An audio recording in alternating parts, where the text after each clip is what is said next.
It's Uncovered. I'm Anthony Davis. He's Ron Filipkowski. And welcome to another important edition as we expose and uncover the MAGA propaganda that is not covered by the mainstream media. We are live here on the Midas Touch Network, and you're welcome to join us in the usual way. You can check out the links below for our sponsors. You can message, you can comment, and you can, most importantly, like and subscribe. Like and subscribe. Ron, how you doing? Good week? It's been busy. Another busy week. Yeah, well, you are the editor-in-chief of the MidasTouch.com website, so of course you're busy. A little bit of breaking news is that there was a news conference earlier this morning. House Republican leaders escalated their push to impeach President Biden. That effort has proved to be a bit of a pastiche of superficial allegations, relying heavily on investigatory work that predates the formal impeachment inquiry that primarily implicates Joe Biden's son Hunter in questionable activity. But if you tell your fervently anti-Biden base of support that you're trying to impeach the guy, you then have to try and impeach him. And that is unfortunately where they're at now. So they're stuck between a bit of a rock and a hard place. And, you know, I think, Ron, you know, it's fair to say, isn't it, that James Comer is the one that's on the back foot here. Well, that's true, because he's the one who really hyped this stuff. And I chronicled this last year. Before, you know, the Republicans were supremely confident that they were going to get the majority in the House. They were predicting, you know, a 30 to 50 seat majority in the midterms. So Comer was making the rounds last year in 2022 saying, I'm going to be the oversight committee chair when we are the majority, and I'm going to, you know, impeach Biden, and I'm going to do this and I'm going to do that. And he went on all these shows, and I sort of chronicled it for a year when most people didn't even know who he was. I only paid attention to him because he was saying all of this stuff. And I thought, well, you know, I guess it could happen. And then lo and behold, now he's the chair. We're 1 year in and he's accomplished nothing. And so, yes, he's on the hot seat, very much on the hot seat, to make something happen and to come up with some solid proof, because he's starting to look like a fool. Well, could that not be because he is a fool, Ron? I mean, this is the thing. He is an idiot. I mean, I've never heard him speak with any intelligence. He really just is full of excuses, doesn't have much of a grasp of vocabulary, let alone any real interest in humanity. I mean, he is just a Republican puppet without much between his ears. Yeah, and when I say look like a fool, what I mean by that is he has always looked like a fool to us. I mean, he's starting to look like a fool to his own supporters who are getting pissed off. Yeah. And so, look, he's a one-trick pony. This guy has nothing else. He's from a rural Kentucky district who could probably benefit from some appropriations and some infrastructure, who knows what, some government programs, but he's not interested in any of that. He's only interested in Hunter Biden and the Biden family. To him, this is going to be his claim to fame. He's going to impeach Biden. He's going to be the person that's going to bring down Joe Biden. And so far, he just looks like a clown. And so, look, this is what Republicans get in these districts. Many of these districts are poor. They need government help badly, but instead they send people like him, Lauren Boebert, Marge Green, who accomplish absolutely nothing for their districts. So Hunter Biden's lawyers have played quite a decent move here. They're saying, look, Hunter Biden will come in at any time, on any date. He will give testimony, but it has to be public testimony. He doesn't want to testify behind closed doors because you're going to spin it and you're going to, rewrite history. Let the people see in real time what's going on. This is the letter that the lawyer wrote. Mr. Chairman, we take you up on your offer. Accordingly, our client will get right to it by agreeing to answer any pertinent, there's very small writing, there's like an eye test for me, and relevant questions you or your colleagues might have, but rather than subscribing to your cloaked, one-sided process, he will appear in a public oversight and accountability committee hearing. I mean, this is very clever, isn't it? But just tell us James Comer's reason why, or the reasons why he's been saying that he doesn't want a public hearing, because they're ridiculous, aren't they? Yeah. So when I first saw the letter yesterday, he turned it in yesterday. I was very I was surprised for about 3 seconds, Right. but then I was immediately my immediate reaction was, oh, this is really good. This is a really good move. This is really smart Yeah. because what they want, what they want is a replay of the Devin Archer deposition. See, the Devin Archer deposition went so badly for them. It was a disaster. And again, who's Devin Archer was Hunter Biden's business partner. Yeah. And they were trying to secure his testimony for a year, negotiating with his lawyer, jumping through all the hoops, this and that. Archer was being prosecuted criminally, so they had to wait for that case to kind of wind through the court system. Finally, they bring him in. This is their big moment where he's going to spill the beans and he's going to, rat out Hunter. So they do that behind closed doors in a deposition setting, just like they want to do with Hunter. What happens? Comer doesn't even show up. He doesn't even show up. Jim Jordan shows up and they've got their counsel there. Dan Goldman shows up for the Democrats. So the questioners were the lawyer for the committee on the one side and Dan Goldman for the Democrats. So he wasn't even questioned by any of the Republicans on the committee because they're all bozo the clowns. They're terrible and they know they're terrible and they don't want to be embarrassed in front of everybody by asking stupid shit and have an egg on their face. So they want to do it behind closed doors and sort of have a trial run and then cherry pick. And then what Comer did is he didn't even show up for that deposition. Then he went on this media tour all day and all night and was claiming Archer said this, Archer said that, when he was lying. He was lying through his teeth, but there was no clips, no video. All they finally issued a transcript at Goldman's insistence. And, look, this is what Hunter doesn't want to happen. He's like, I don't want you to do to me what you did to Archer and lie. Yeah. So I'll testify. I'll do it out in the open in front of everybody, in front of the American people, which would be huge. I mean, so many people would watch that. And, Comer's balking. Comer I think he was very caught off guard. He was surprised by this move. And he really didn't have a good counter move other than to say, well, we don't want to do it in public because the Democrats on the committee will all grandstand.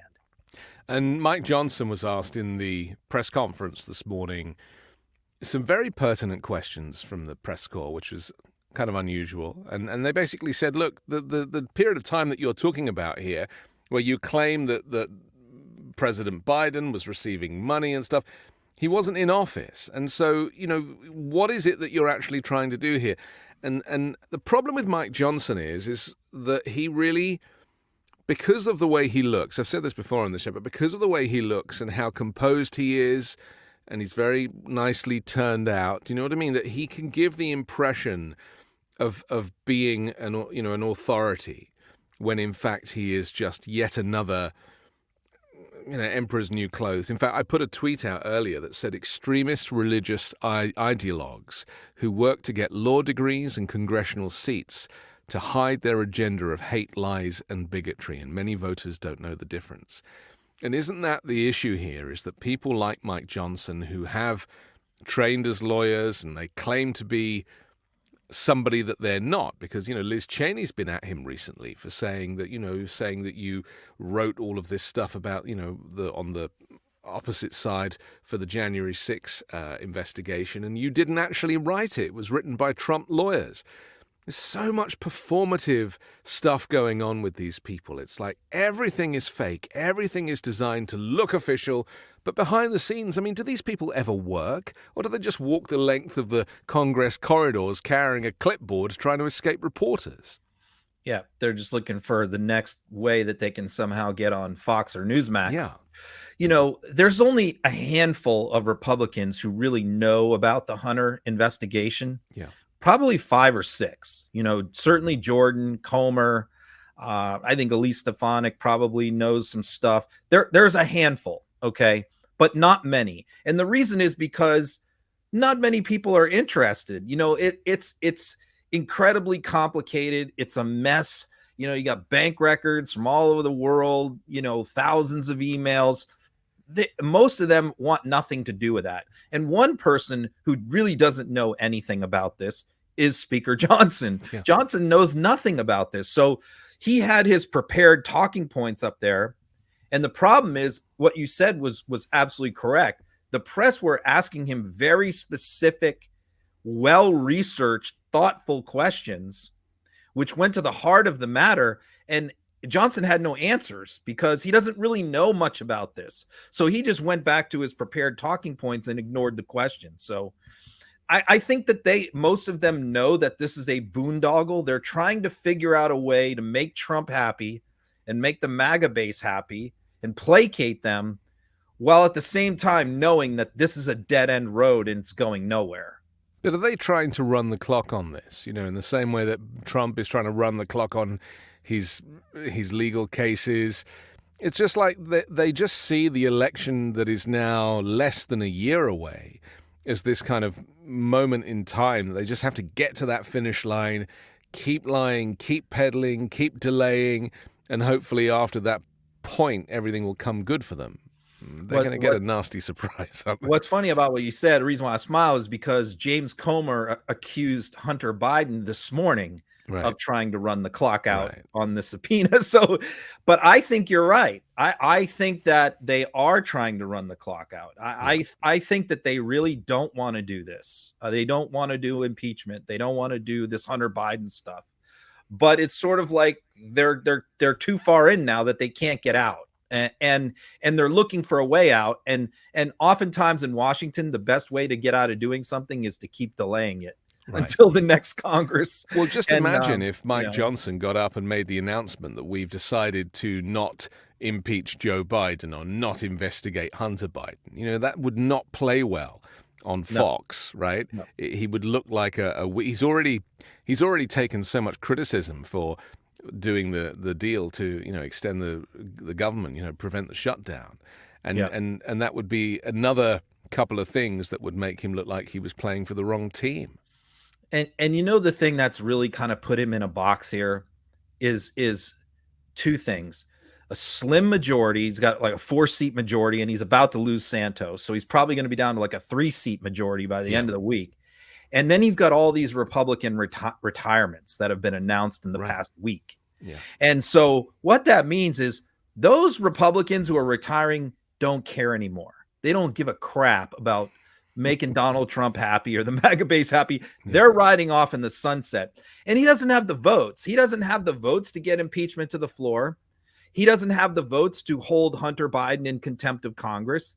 He just doesn't have the votes. And so this is the problem. How do you keep Donald Trump and MAGA happy and get things moving when you don't have the votes to make it happen?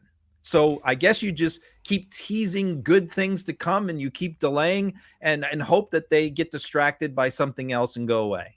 There's around 60 Congress people that are retiring or not seeking re-election across both parties. I mean, is that unusual that there are that many, or is it that just so many of them are old? No, and most of them are not citing age, or they're citing the fact that they think that this Congress just simply can't get anything done or won't get anything done anytime soon. And it's just such a nasty, hostile environment that most of them just don't want to be there. They don't feel like they're getting anything done. And I think that that's refreshing for them to say that, for them to be candid, because I believe them when they say that. You know, I believe that they all want to go up there. Well, most of them want to go up there and actually accomplish some things. And the people who are leaving are not the performance artist people. The people who are leaving are the ones who actually want to do substantive things. And they've just had enough. There's one congressperson who does not want to leave, and that is George Santos, despite the best everybody job else's, he's ever had. Right? Despite all of the pressure to make him leave, and apparently there was a secret meeting where Mike Johnson said, look, if you resign, we won't have to do a vote, and the vote is going to be very humiliating for you. And, you know, he was sticking to it. Let me show the clip, and then we'll talk about it. There's been a few developments. I just want to ask you about your conversation with Speaker Johnson. Have you spoken to him? What was your conversation I spoke to him over Thanksgiving. Well, it seems like you guys may have spoken more recently than that, according to Mr. Hearn and Mr. Johnson. Yeah, I did speak to him earlier today. There's no secrets in this place. It's amazing how you all know what goes on. I mean, have cups over on my walls. No, I just had a conversation with him. He asked me how I was doing and if I had made my decision. I said yes. I mean, put up or shut up at this point. You want all these members are pushing this. They want me to resign because they don't want to take this tough vote that sets the precedent to their own demise in the future. Because they're not immune from all the nonsense that goes on in Washington where you all follow them around with cameras and microphones in their faces. They don't like it either. So they can keep up. They can keep doing this. But my message to them is either put up or shut up and enough of the charade. Did he encourage you to resign? No, not at all. Actually, he made a point to say that he was not calling me to asking me to resign. What do we expect to hear from you tonight and tomorrow, or excuse me, on Thursday? Well, you got to show up for that. Thank What time's tonight, Congressman? Thank you. He's so weird, isn't he? It's just like such an enigma because you can hear the lies and you can hear the fabrication and you can feel the discomfort. But he is just plowing on, isn't he, regardless? You know, everything you see there is the subject of the ethics complaint. Right. I mean, he's wearing a few layers of the semaphore makeup that he bought with his campaign contributions, which is a beautiful makeup job that he had right there. His skin looked fantastic. I have It to looks say. great. Well, he's buying that really good foundation with Yeah, you and I could learn from him for makeup. And the clothes, he's got beautiful clothes. I mean, brand new, nice suits, all bought from campaign contributions. So, I mean, the funny part of this is yet another thing where Mike Johnson doesn't want to do this. You know, what a job he's got.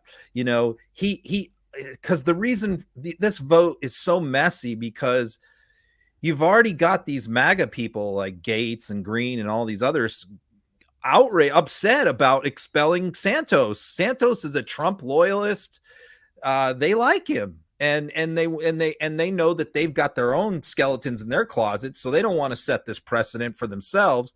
So, you know, I think that, you know, it's gonna divide the Republicans again. It's gonna force Republicans to vote to expel one of their members. It's gonna cause division. It's gonna cause rancor. It's gonna be a media cycle. And so Mike Johnson desperately wanted Santos to resign. I know that he met with him after Thanksgiving. He met with him again Monday morning in his office. He's trying everything he can to get Santos to just quietly go away. And that's not George's style. You know what I said? MAGA doesn't resign. They don't apologize and they don't admit mistakes. Those are three things MAGA never does. And Santos embraces that philosophy. He's not going to go. I don't think he'll resign. He'll force this vote, which most of them do not want, and it's going to further divide their caucus. I just feel this tragic waste of time. Like the whole thing is a waste of everybody's time. From George Santos putting himself up as a candidate in the first place, lying to people about his resume and everything else, and getting elected. The whole thing, the process of the exposing him and the cases involved and him being, because he was arraigned, wasn't he? So there was that whole drama.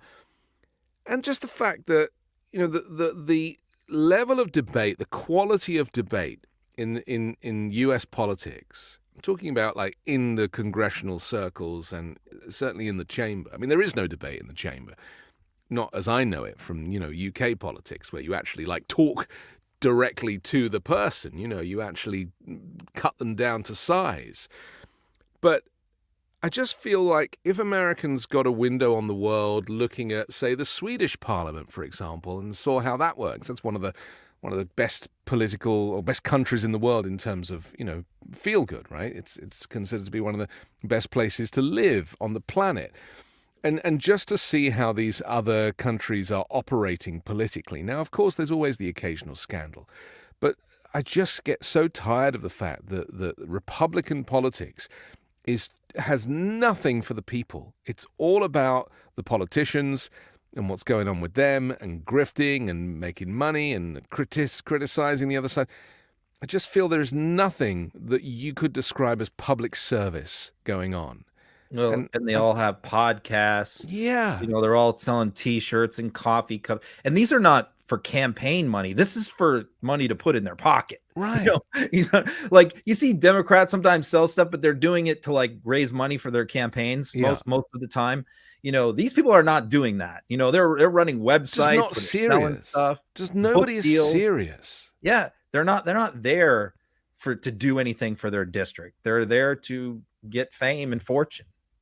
By the way, if we ever did like an English question time style parliament, there'd be a fist fight. There's no way that we could ever do that without a fist fight brawl happening. Well, we've seen a couple of brawls almost break out recently. We saw Lauren Boebert and Marjorie Taylor Greene fighting. Yeah. We saw Kevin McCarthy nearly swinging a punch when he was trying to get the votes for his speakership. We saw that guy that we showed the video of last week who kind of jumped up and pulled his ring off so he could throw a punch. I mean, and so imagine packing them into like a parliament, which is quite small. Yeah. And them going at it nose to nose. There's no way that could go peacefully. It's just so unfair on the voters. This is what it boils down to for me, is that politicians should not be there for themselves. They should be there for the people, and it should be boring, and it shouldn't be dramatic, and there should be nothing for the media to cover that isn't just policy. And yet all of this is performative, exhausting. I mean, I'm happy to sit here and cover it with you. I really enjoy hanging out with you on this show. But I just feel sorry for the people who vote because they get nothing in return. Yeah. I think that's why people tune it out and they don't pay attention. Yeah. And they don't pay attention until election time. And that's the tragedy, is that people aren't aware of so much of this craziness and nonsense that's happening because they just tune it out. Yeah, I mean, like putting out those videos of people walking towards the Capitol or inside the Capitol quietly on January 6th and claiming that that's what happened, and then ignoring the videos of the fighting and the pillaging that was going on at the same time. In fact, Lara Logan has a new conspiracy theory. Let's take a look. Because when one police officer sees another police officer under attack, what's going to happen? He's going to escalate, even though their job is to de-escalate. And on the same side, on the other side where you have protesters, when you see women being punched in the face or hit in the face, when you are standing around innocently, you have no idea what is happening way up ahead. You have no idea that there are paid provocateurs in the crowd who are picking a fight with police, and out of nowhere you've been hit with flashbangs and all kinds of munitions that cause real damage. And these are called less than lethal munitions. And they're called that for a reason. They're not called non-lethal, Charlie, because they become lethal when used in certain circumstances. So when you look at that West Tunnel where so much of the violence happened, when those munitions are used in that environment, which is a confined space where nobody can go, the police are pushing from one side, and there were people whose job was to push from the other side to capture people in between. What they're doing is they're hoping that people get injured, and they're hoping that people get killed, because that feeds the narrative. So an information warfare operation has many different compartments, but most importantly... Who is this award-winning independent journalist? What's the story behind it? I mean, Lara Logan is definitely a major piece of the MAGA right-wing media ecosystem. And they love people who used to be legitimate journalists that have kind of crossed over to the dark side. Right. I mean, she was once a very highly respected journalist. She was with 60 Minutes. I believe she was an international correspondent for CBS, I think. She had an incident that happened 20 years ago or so in a crowd in Egypt that she was covering a riot, and she was brutally sexually assaulted by the crowd. Her camera crew was either killed or beat up, her security team. And so a lot of people attribute that to what has happened to her in terms of her going from a legitimate, normal journalist to a far-right wacko.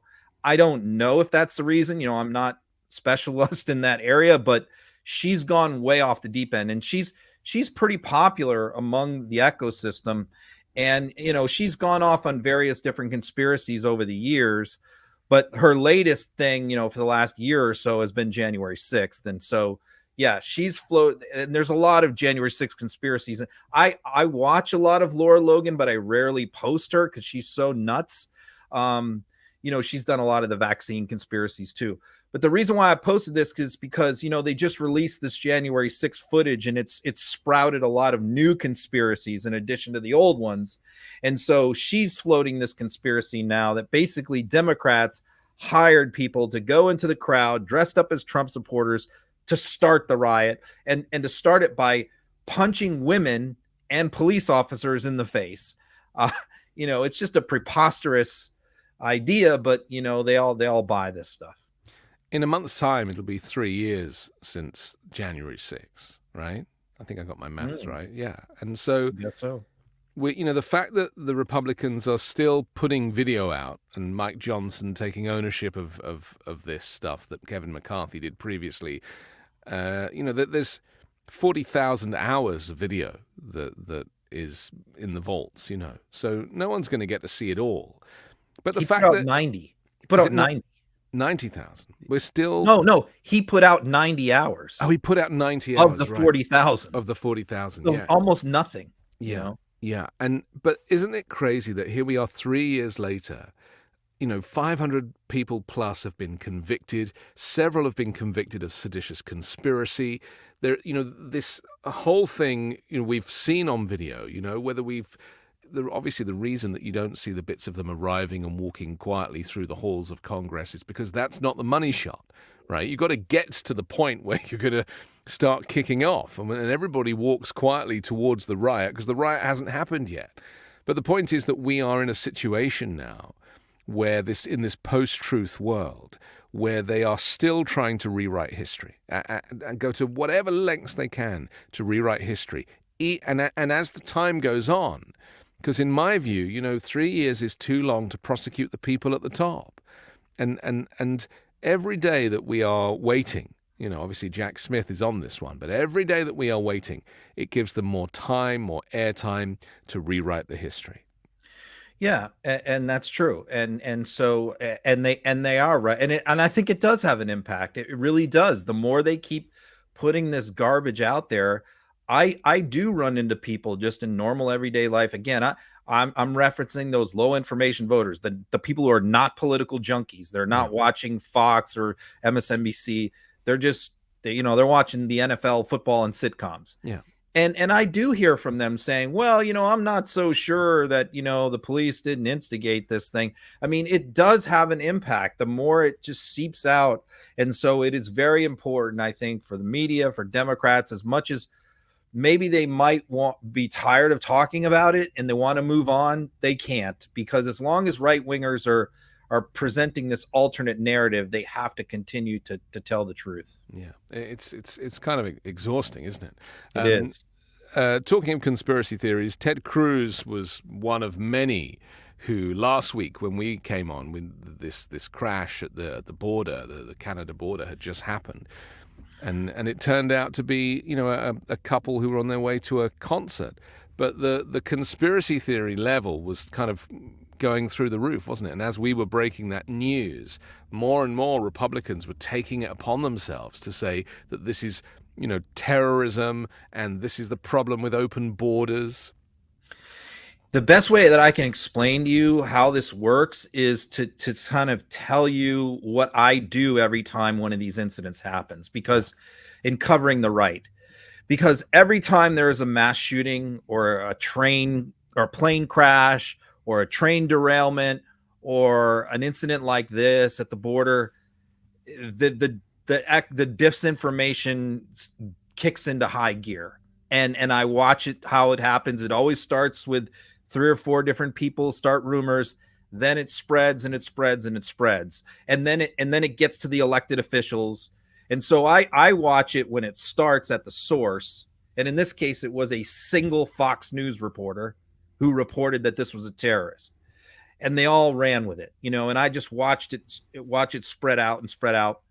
And so what I start doing in those scenarios every single time is just start screenshotting the hell out of them, because I know most of these people are going to delete their tweets once they the truth comes out. But they're just so reckless. I mean, they with the rumors that they spread, with the nonsense that they spread.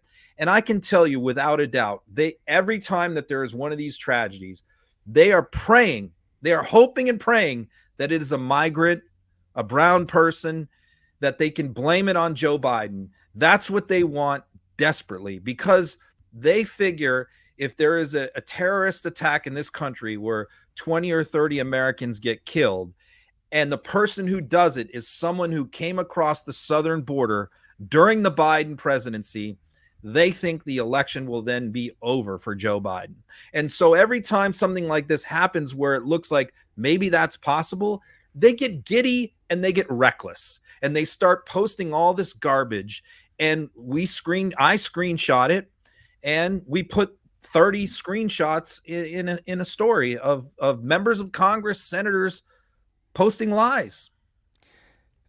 It's so inhumane to be the type of person that is hoping that people are going to be maimed or killed for political purposes. You know, because, you know, I can't get my head around the fact that Republicans are still kind of happy for children to be executed in schools because of these firearms, and that there is no emotional or social conscience to be able to do anything about that. But this is just an extension of that, isn't it? This kind of lack of humanity, this lack of a moral compass, where, I mean, it's got to be the cult, right? It's the cult of Trump, as Steve Hassan's book describes, where, you know, you are so completely tied in to your supreme leader and the movement that you will literally kill someone or allow someone to be killed for the sake of the cult. Yeah. I mean, and they get indignant when you accuse them of that, you know, of wanting something bad to happen so they can blame it on their political opponents. But look, I watch them. Okay. I watch them in their podcasts. I listen to them. I read what they say. They get, if they think that it's actually like a migrant or a black person or something like that that's done something bad, they get really, really excited and really happy.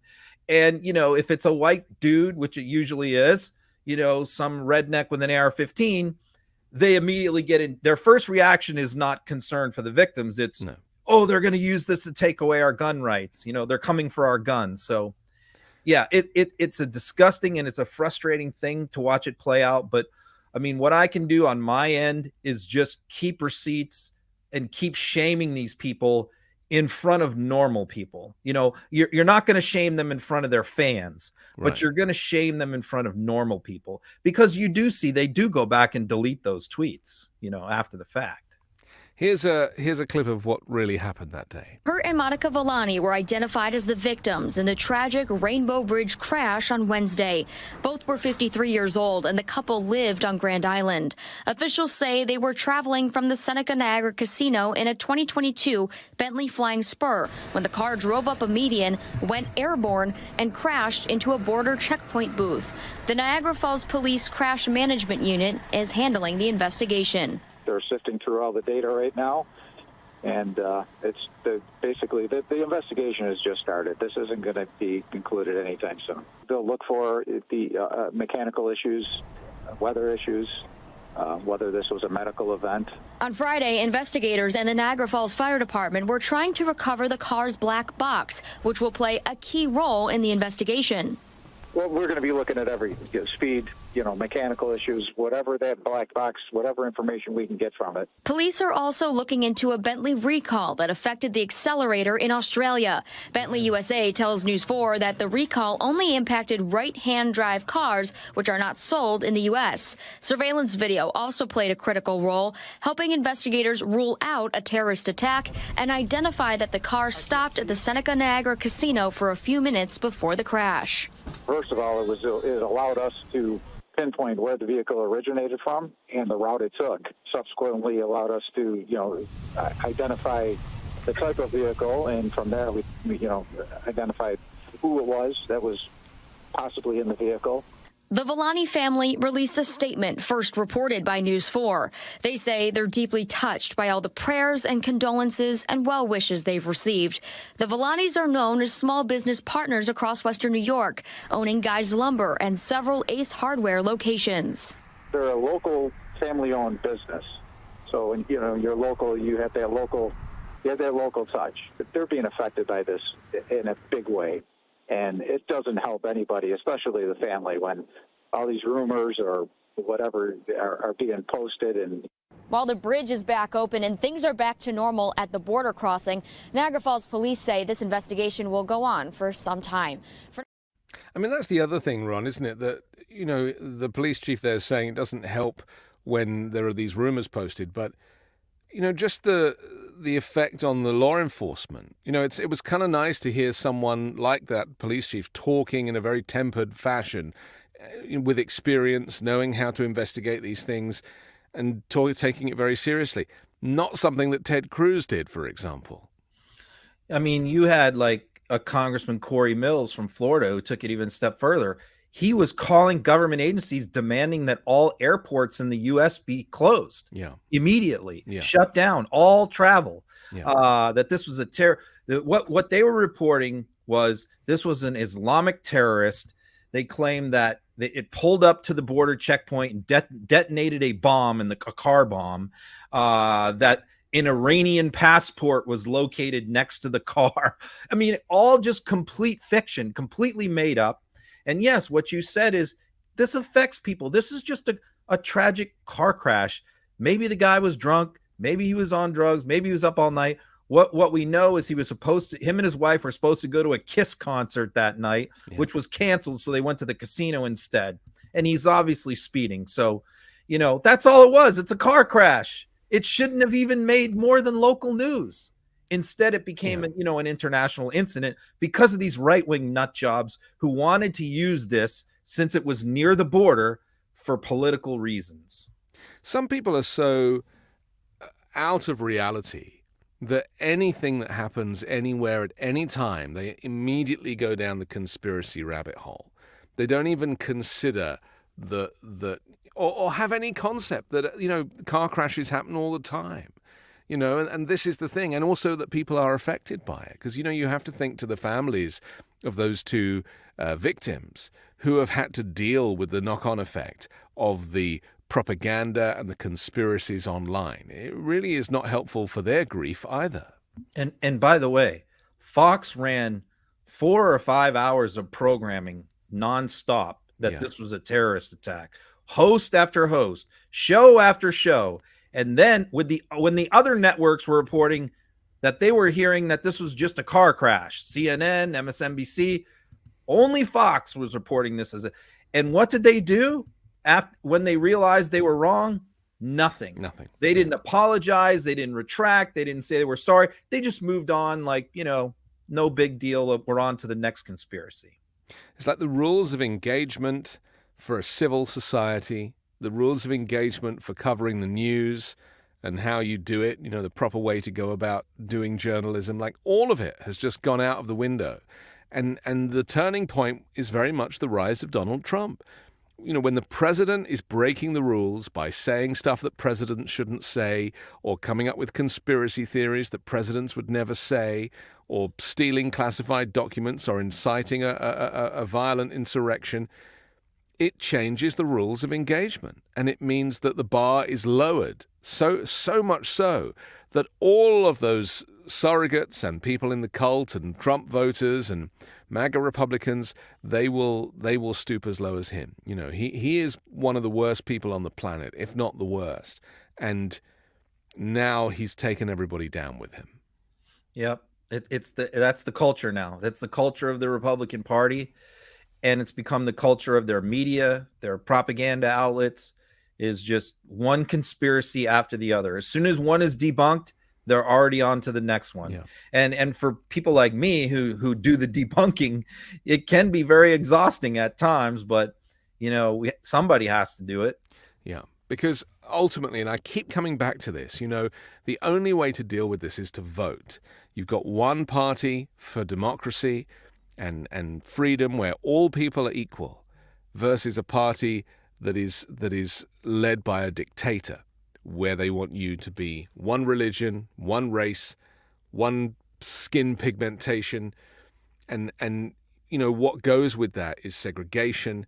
And you know, I can only imagine if Trump was to win in 2024, the protests, the violence on the streets, the public uprising because of the unfair nature of his next presidency. Yeah. We have to take a quick pause for our sponsor, but we're going to come back. I want to talk about Marjorie Taylor Greene, who has a book out. She's doing anything she can to get it promoted, and so does Kyle Rittenhouse. That's next here on Uncovered. Did you know that your temperature at night can have one of the greatest impacts on your sleep quality? If you wake up too hot or too cold, I highly recommend you check out Miracle Made's bed sheets. Inspired by NASA, Miracle Made uses silver-infused fabrics and makes temperature-regulating bedding, so you can sleep at the perfect temperature all night long. Using silver-infused fabrics inspired by NASA, Miracle Made sheets are thermoregulating and designed to keep you at the perfect temperature all night long, so you get a better night's sleep every night. These sheets are infused with silver that prevents up to 99.7% of bacterial growth, leaving them to stay cleaner and fresh 3 times longer than other sheets. No more gross odors. Miracle sheets are luxuriously comfortable without the high price tag of other luxury brands and feel as nice, if not nicer, than sheets used by some 5-star hotels. Miracle sheets are the perfect gift for your spouse, friends, or family. Who doesn't want better sleep and luxurious feeling bed sheets? And since these come with 3 free towels, you get 2 gifts in one, just in time for the holidays. Stop sleeping on bacteria. Bacteria can clog your pores, causing breakouts and acne. Sleep clean with Miracle. Go to trymiracle.com/uncovered to try it today, or gift it to someone special this holiday season. And we've got a special deal for our listeners. Save over 40%. And if you use our promo code UNCOVERED at checkout, you'll get 3 free towels and save an extra 20%.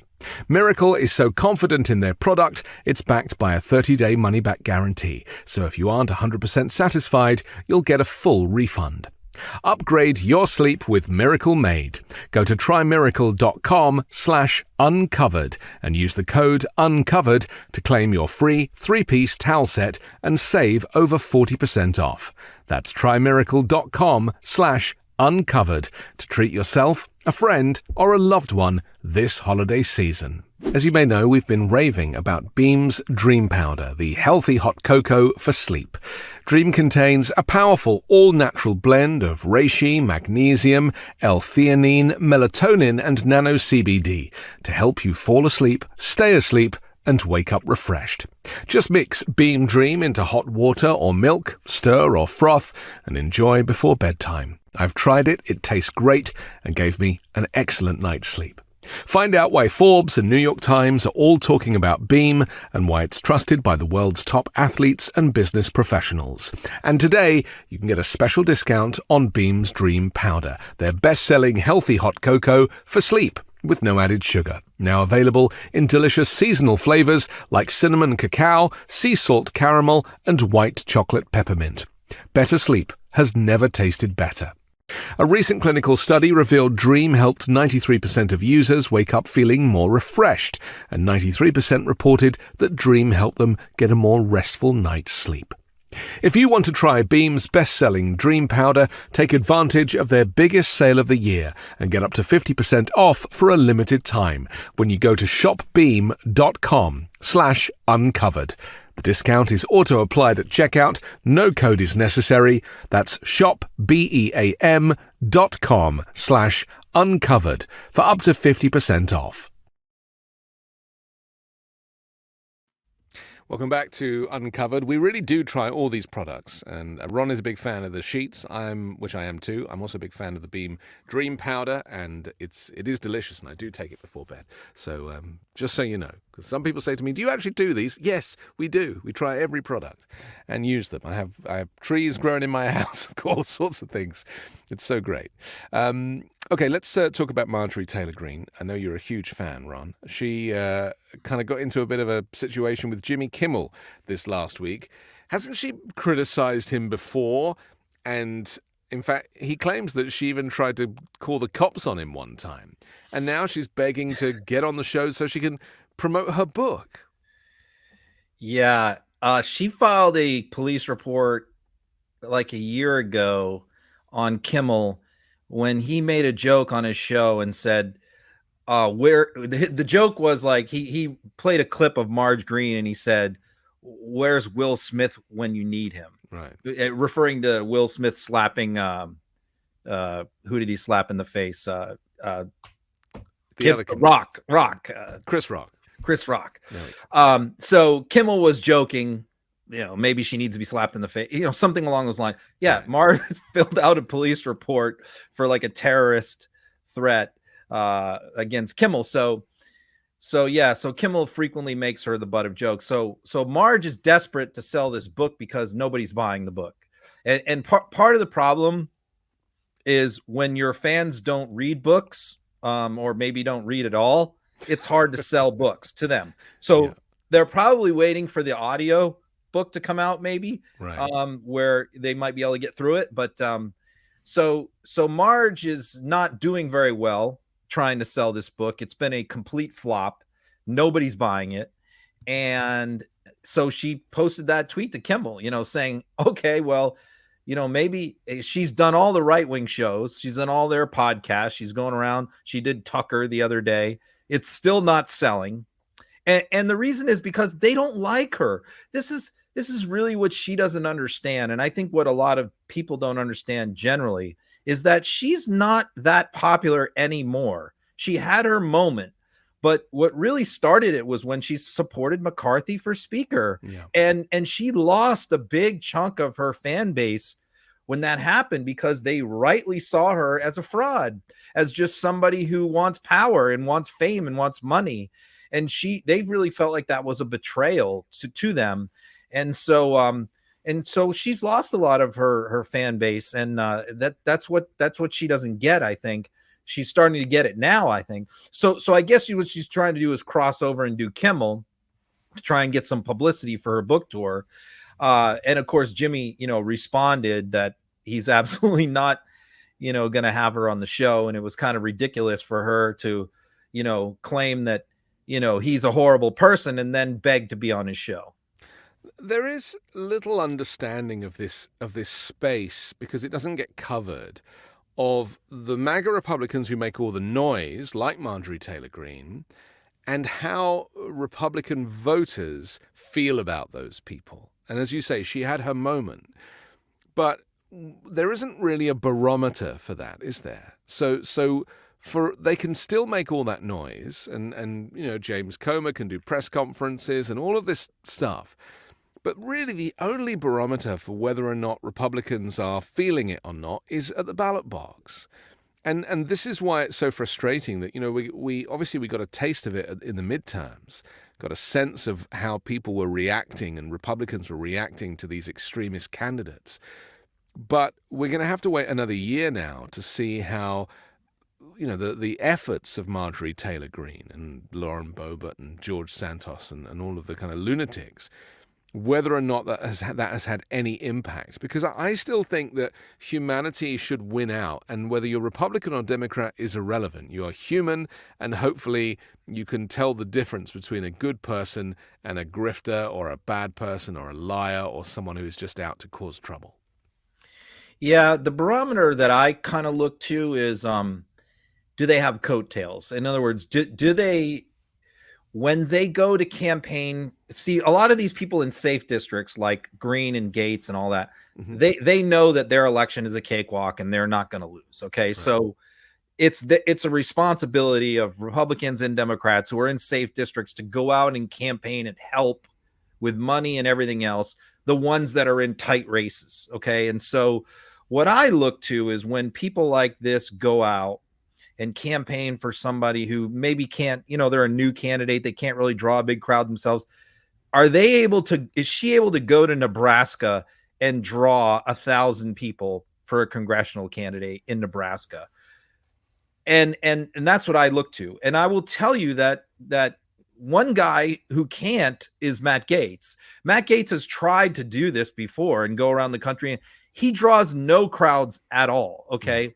And so I noticed that Green in 21 and 22 was drawing big crowds when she would go. So, I would looked at it like she that's why I said she's more popular among the base than a lot of these other people, because she has those coattails. But that has dried up. That is not happening this year. And part of it is, I think, her leaving her husband, getting the new boyfriend, the full makeover, the glitz and glam now that she's seems to be embracing, the McCarthy, the establishment. And I think they feel like she's turned her back on them and walked away from them. And she's gotten too full of herself. And I think that is now being reflected in her being unable to sell her book. Or it could also just be the point that you made earlier, which is that these people don't have the ability to either read or the interest to read because, they're either too busy working, or it's just not, to have your leader put out a book like that. It's hardly the art of the deal, is it? There's irony in that message. We'll have to watch the audiobook sales. That would be funny if the audiobook sales were really good, and that would actually prove that they don't read. But how's Marjorie Taylor Greene going to narrate it? Because then she would have to read it. I will be listening to some of it.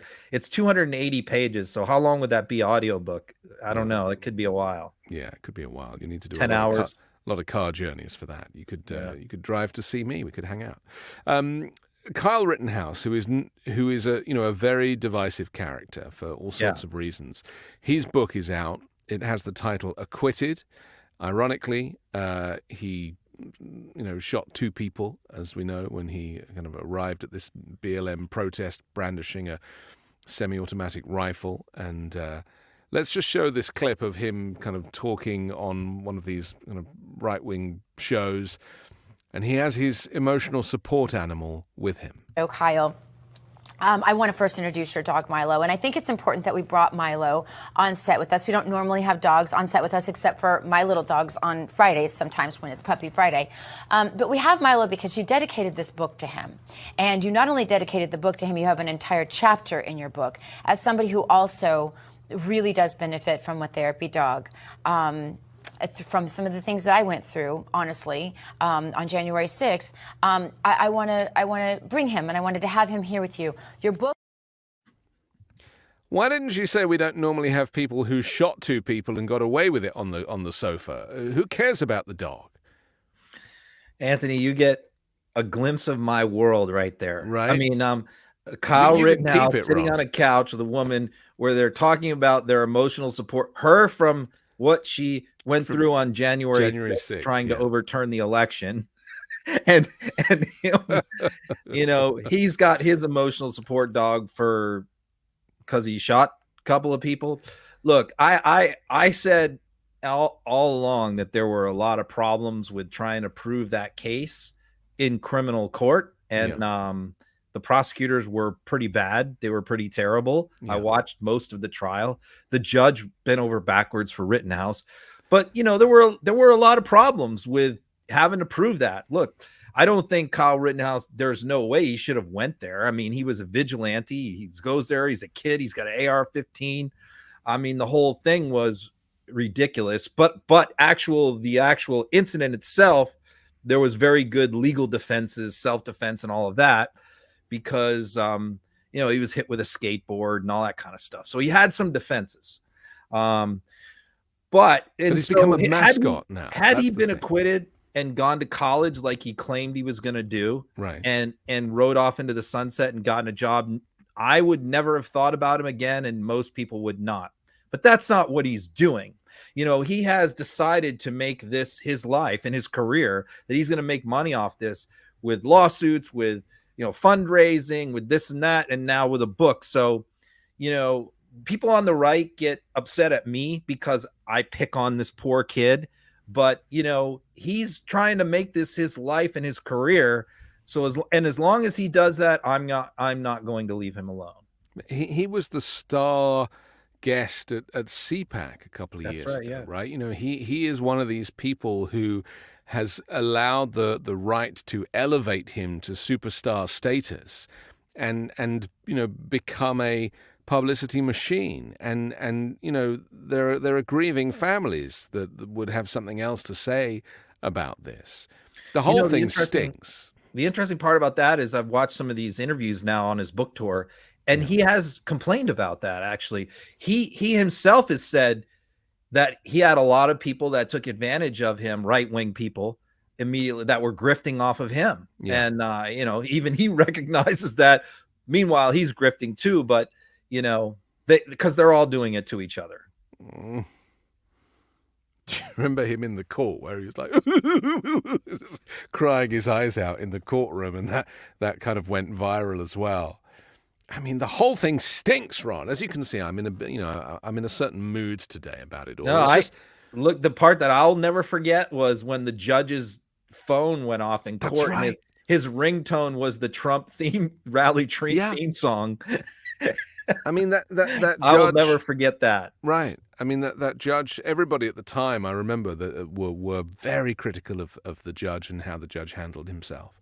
Yeah. Again, not serious political allegiances. I mean, the fact that judges are appointed by politicians, again, is nuts. To you, it's normal because you're institutionalized into a system that is completely flawed.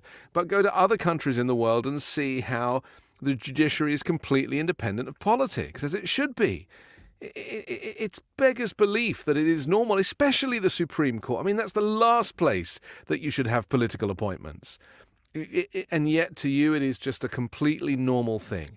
And yet for me coming from Europe and looking at how it's done differently, I cannot explain to you how much it grates on me to think of all of these decisions, because they shouldn't be called judges. They should be called politicians. And when the media writes about them, they put their political persuasion.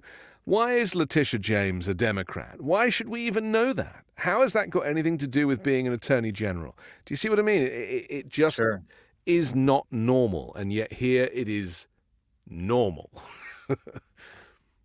Yeah. I mean, it is unfortunate that we always do that. Is it an Obama judge? Is it a Clinton judge? Is it, a Trump judge?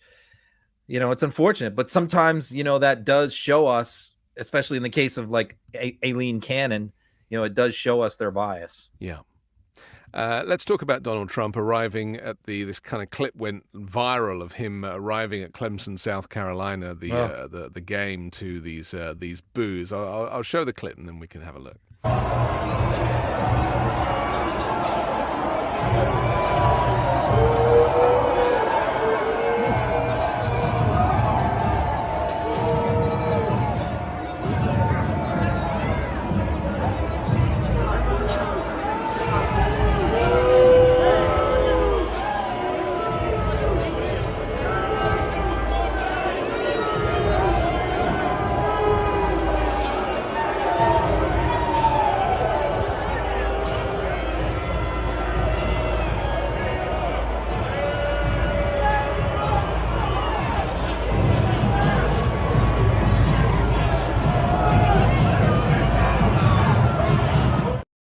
There's a phrase that is used in the theater for actors when they're on stage called "find your light," right? So when there's a spotlight and they're blocking it and you have to stand in the right place, the lighting designer can light you up, and then you have to hit your mark when you're in the show.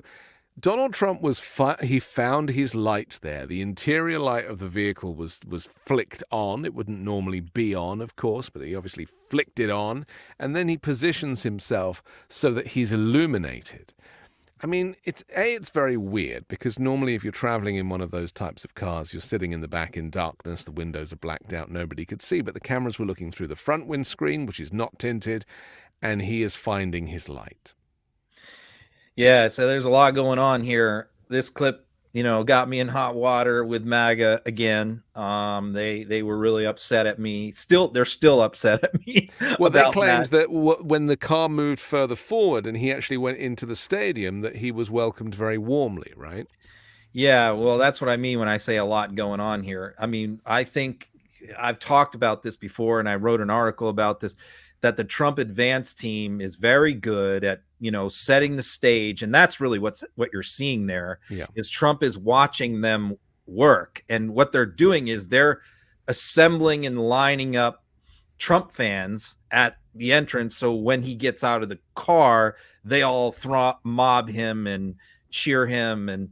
And so what he's doing there is he's watching that being set up before he pulls forward and gets out of the car. And he does this at every event. He did it at the Iowa State Fair. He sat in his car for 20 minutes at the Iowa State Fair waiting for his advance team to get his people set up. He did it at the Iowa State game. He does it at every event. It's all carefully staged, crafted. But while he's waiting, in this particular case, there happened to be a local reporter from a local news station who shot that video right there. And yes, you hear the people booing now. And she, the reporter who shot that, reported the crowd is booing as Trump arrives at the stadium. So I post that. Now, I knew that this is outside the stadium, and it was very possible that the crowd was booing.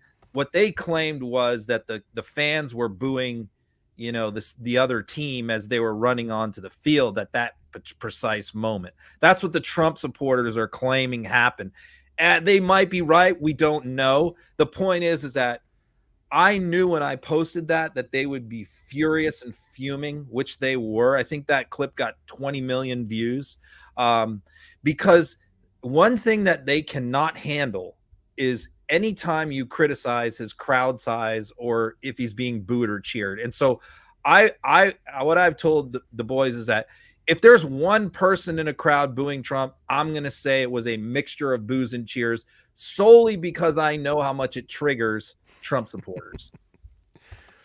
It's so interesting because really the real story is the one that you described at the beginning, which is the fact that Correct. he's holding off to make sure that he gets a warm welcome. That's the story. Correct. Whether Correct. they're booing or not is really not the point. The point is that he is stage managing the situation, as he always does. Do you remember when he used to phone the newspapers in a different voice with a different name? Hello, this is John Barron. Right, but what was the name? Barron? John Barron. John Barron. Yeah, this is John Barron. I mean, like, the guy lives in an alternative universe, and this is just more of that kind of theatrical aspect of his life playing out. Fake it till you make it. His Thanksgiving message was not as we might have. Well, actually, it was as we were expecting. Joe Biden put out a beautiful Thanksgiving message. Well, I think one came from Barack Obama, like people saying really lovely, uplifting, thought-provoking things. Why not?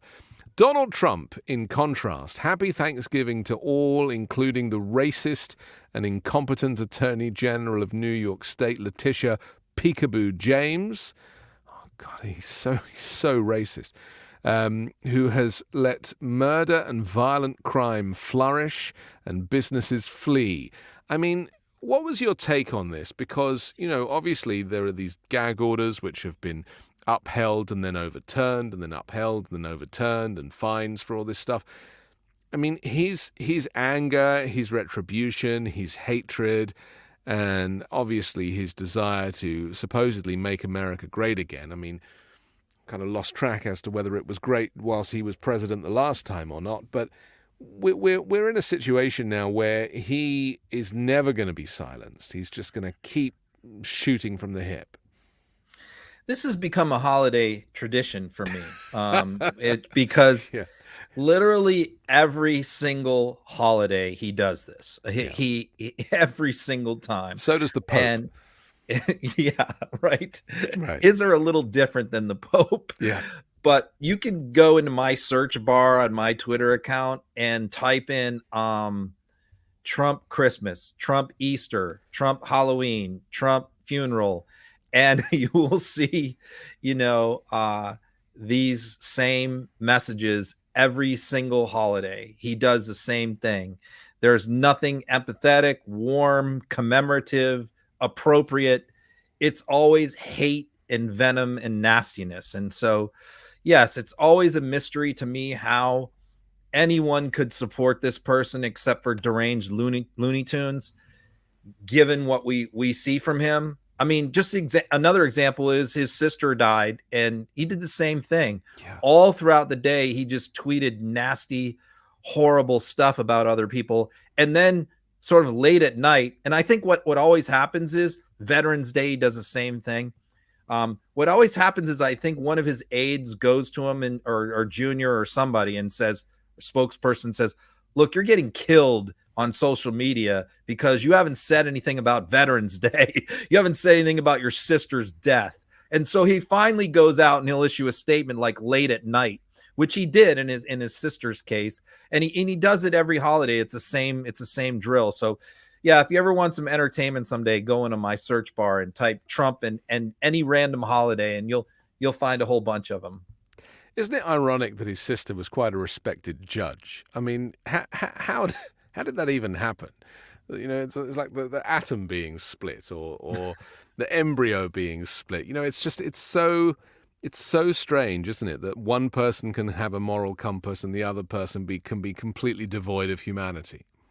Well, and his other brother, the one who died of, I think, cirrhosis, Mary's father, was supposed to be a very nice, sweet guy. Yeah. And so, yeah, it's funny how siblings all turn out different. And of course, Trump always talks about his uncle, who is the MIT scientist who is supposed to be very brilliant. So rubbed off on him as well, apparently. Things skip, they skip a generation or something sometimes. Yeah. Okay, we've got a couple more things to mention, but I want to get to Elon Musk in a minute. But first, let's talk about Trump's authoritarianism, because he posted a piece about MSNBC, and he said they use free government-approved airwaves, and yet it's nothing but a 24-hour hit job on Donald J. Trump, again, talking about himself in the third person in the Republican Party for purposes of election interference, and then goes on about Brian Roberts as the chairman, the CEO, and everything, and then basically claims that it should be shut down. The government should shut it down, which, again, flies in the face of democracy and flies in the face of freedom and is an authoritarian stance. This is what happens in Russia and in the types of, China, the types of countries where they have a dictatorial regime. Do you think Donald Trump knows when he posts this stuff that he is presenting himself as an authoritarian, or is he just so painfully insecure that he just types the first thing that comes into his head? Yeah, probably more the second. It's just a temper tantrum from a child. But he does mean these things. He's not just joking around. This is a new plank in his fascist playbook, fascist platform.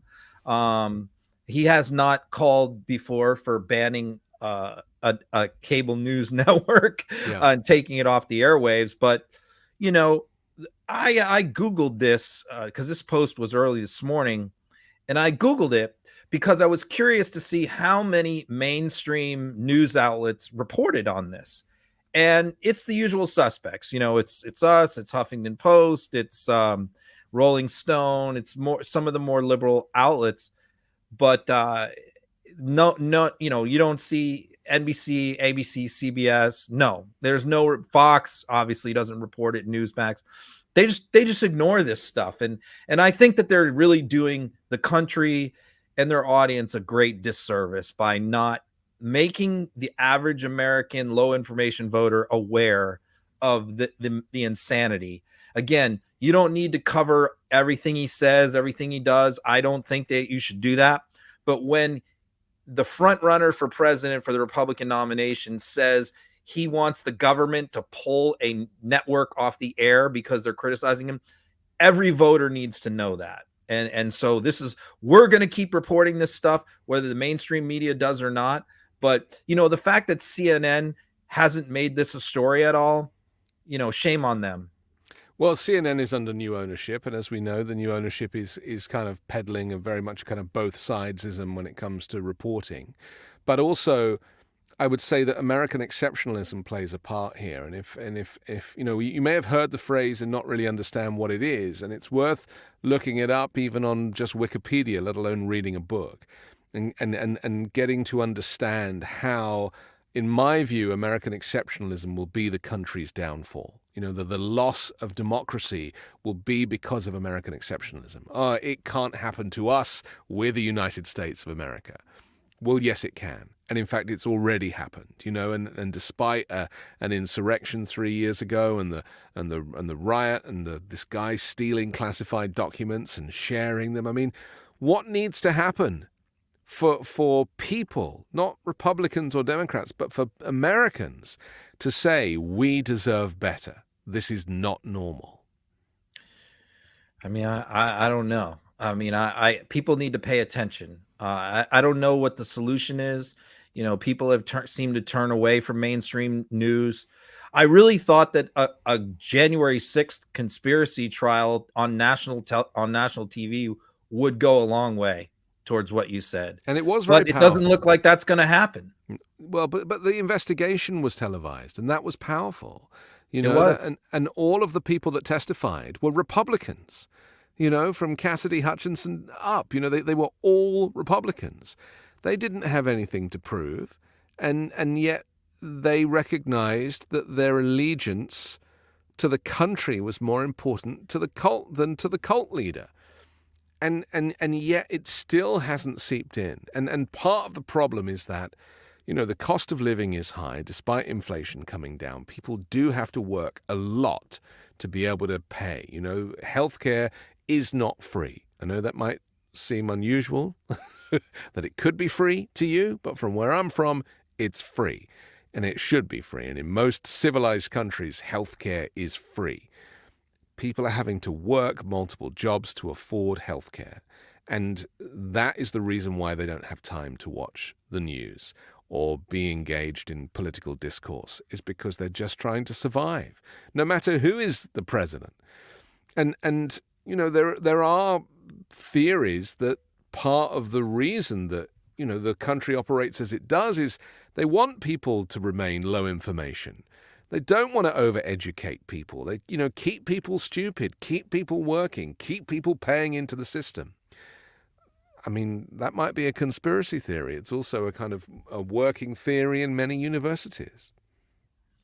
Yeah, and you're right. We take our democracy for granted, and we definitely shouldn't after January 6th. And Trump's telling you what he's going to do in a second term. And you know what I hear from a lot from MAGA people and Republicans is, well, you know, he didn't do it his first term. We still held on to these institutions. Well, he certainly tried, number one. And number two, he's openly said, I realize I made a mistake in my first term by appointing all these people who said no and wouldn't let me do these things. And I'm not going to make that mistake a second time. So, yeah, I mean, the idea that, oh, you know, well, since he didn't destroy our democracy last time, he won't do it this time is completely wrong.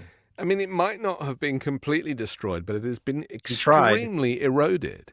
Right? Yeah. And the fact that, you know, even now he's referring to election interference, a phrase that has no place in those sentences when he refers to his prosecutions, in the same way that he created the phrase perfect phone call that had no place in that sentence either. You know, it's what a solitary man can do to an entire culture still blows my mind. And you know, that is authoritarianism. Finally, in a similar vein, Ron Filipkowski, Elon Musk has decided, you know, after being under fire for endorsing an anti-Semitic conspiracy theory and then these accusations of hatred flourishing on Twitter or X or whatever it's called, he then goes to Israel to try and smooth it all out. And he toured a kibbutz, which was attacked by Hamas militants. And he held talks with top leaders, even though he's just Elon Musk. He's not a political guy, supposedly. He's just, you know, a richest man on the planet. And then he met with President Isaac Herzog, who scolded him over the content on the platform. And then he joined Netanyahu for a tour of the kibbutz in this rural village. And he wore a flak jacket, which you, what did you call it? The Elon vest. Yeah, I said they gave him the kids vest. Yeah, they ran out of adult ones. Here's a picture. It's just about covering his nipples. Yeah, got to protect the nipples. Yeah, I mean, this trip was just gross. I mean, you know, and Netanyahu was just gross. And I like that, you know, somebody posted something on Twitter saying, you know, you can be pro-Israel and against Netanyahu. And that pretty much describes me for sure.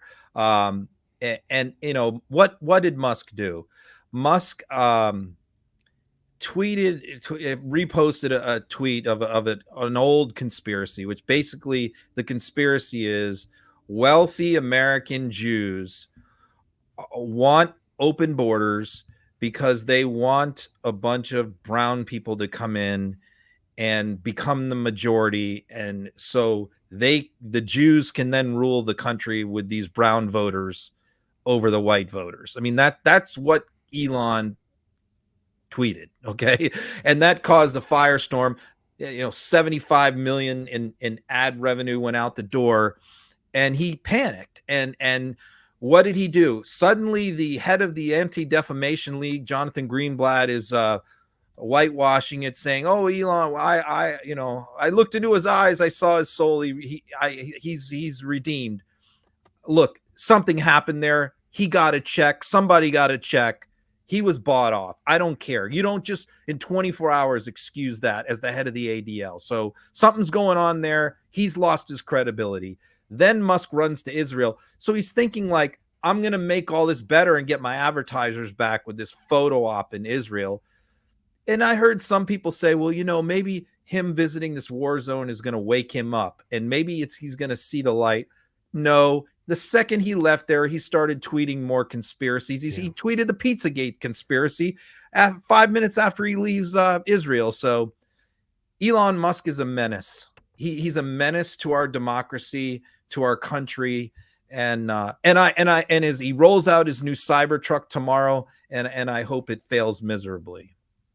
Well, it failed miserably when they tried to test the impact of the windows when he first rolled it out, and they threw a rock at the window and it smashed. So maybe that's what we have in store. Okay, we have to finish, but I'm thrilled to spend some time with you again. I'm Anthony Davis. He's Ron Filipkowski. You can download the podcast, the audio version tonight, wherever you get yours. You can rewind the show and watch it again. And don't forget to check out our sponsors who are listed in the description below. Ron, have a great week. Thanks again. Do the same.